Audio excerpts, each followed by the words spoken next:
আসসালামু আলাইকুম ভিউয়ার্স, আপনাদের সবাইকে সাদর আমন্ত্রণ জানিয়ে শুরু করছি আজকের টিউটোরিয়াল। আমি নয়ন আছি আপনার সাথে। আপনারা দেখছেন টেক টেনজের ইউটিউব চ্যানেল ট্যাগ। আমরা অনেকেই চ্যানেল ট্যাগ দিতে জানি না। আমরা যখন আমাদের ইউটিউব চ্যানেলটি ইউটিউবে সার্চ করি বা গুগলে সার্চ করি, তখন আমাদের ইউটিউব চ্যানেল বা ইউটিউবের কন্টেন্ট গুলো ইউটিউবে সার্চ করি, তখন আমাদের চ্যানেল আসে না বা আমাদের চ্যানেলের কন্টেন্ট গুলো আমরা নিউবি ইউটিউবাররা যারা রয়েছে তারা অনেকেই চ্যানেলের ট্যাগ গুলো দিতে পারি না, যে জন্য আমাদের এই সমস্যাগুলো হয়। আমি আজকে আপনাদের কিভাবে চ্যানেল ট্যাগ সেট করতে হয় সম্পূর্ণ প্রসেস আমি আজকের এই ভিডিওতে আপনাদের দেখানোর চেষ্টা করব। অবশ্যই ভিডিওটি শেষ পর্যন্ত দেখতে থাকবেন। ভিডিওটি অনেক ছোট্ট হবে, আর যারা এখনো আমাদের চ্যানেলটি সাবস্ক্রাইব করেননি প্লিজ হিট দ্য সাবস্ক্রাইব, আর যদি সাবস্ক্রাইব করে থাকেন আপনাকে অসংখ্য ধন্যবাদ। ভিউয়ার্স, আমরা সরাসরি স্ক্রিনে যাচ্ছি, সেখানে আমরা সম্পূর্ণ প্রসেস আপনাদের দেখানোর চেষ্টা করব। ভিউয়ার্স, আমরা স্ক্রিনে চলে এসেছি। আমরা দেখব কিভাবে চ্যানেল ট্যাগ সেট করতে হয়। এজন্য আমি আপনাদের একটা ডেমো চ্যানেলে দেখাইতেছি। এখানে প্রথম চ্যানেল আইকনে ক্লিক করবেন। চ্যানেল আইকনে থেকে ইউটিউব স্টুডিওতে একটা ক্লিক দিতে হবে।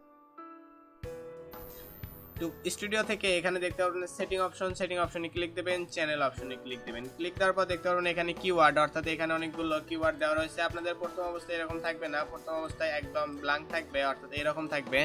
আপনারা কি করবেন, আপনারা এখানে চ্যানেলের ট্যাগগুলো বসিয়ে দেবেন, অর্থাৎ আপনি চ্যানেলটি যে রিলেটেড বা যে ক্যাটাগরির চ্যানেল সে ট্যাগ বা ওয়ার্ড কিছু বসিয়ে দেবেন। যেমন আমি প্রথমে আমার চ্যানেলের নামটি লিখে দিচ্ছি। এরপরে আমি আমার চ্যানেলের প্রথম অংশটি লিখে দিলাম।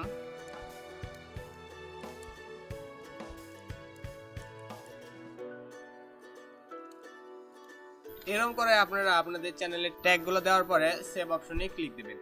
সেভ অপশনে ক্লিক দেওয়ার সাথে সাথে আপনার ট্যাগটি সেভ হয়ে যাবে। অর্থাৎ আপনি যদি ভালো ট্যাগ দিয়ে থাকেন তাহলে অবশ্যই প্রথম বা কয়েকদিনের ভেতরেই দেখবেন আপনি যে ক্যাটাগরির ট্যাগ গুলো দিয়েছেন ওই ক্যাটাগরির ট্যাগ গুলো লিখে যদি ইউটিউবে আবার সার্চ করেন তাহলে দেখতে পারবেন যে আপনার চ্যানেলটি সামনে চলে আসবে। ভিডিওটি ভালো লাগলে অবশ্যই একটা লাইক দেবেন, কমেন্ট করে জানাবেন। সাথে থাকার জন্য আপনাকে অসংখ্য ধন্যবাদ। দেখা হবে পরবর্তী ভিডিওতে। ততক্ষণ সবাই ভালো থাকবেন, সুস্থ থাকবেন। আল্লাহ হাফেজ।